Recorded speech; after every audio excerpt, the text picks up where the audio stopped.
పవిత్రుడు సాహసోపేతుడు అయిన వ్యక్తే ఘనకార్యాలు సాధిస్తాడు. ఈ జీవితం క్షణికం. ప్రాపంచిక భోగాలు అశాశ్వతాలు.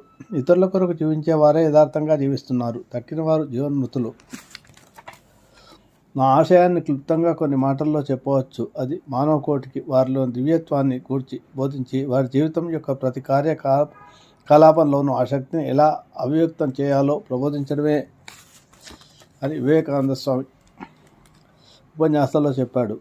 మనకు కావాల్సింది శ్రద్ధ. మనిషికి మధ్య తేడా శ్రద్ధలో ఉన్న తారతమ్యమే కానీ వేరేమీ కాదు. ఒక మనిషిని గొప్పవాడు గాను, ఇంకొకరిని బలహీనుడు గాను, అధముడు గాను చేసే శ్రద్ధే.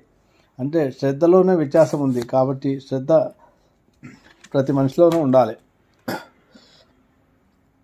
తన మీద తనకు విశ్వాసం లేనివాడు నాస్తికుడు అవుతాడు. బలమే జీవితం, దౌర్బల్యమే మరణం.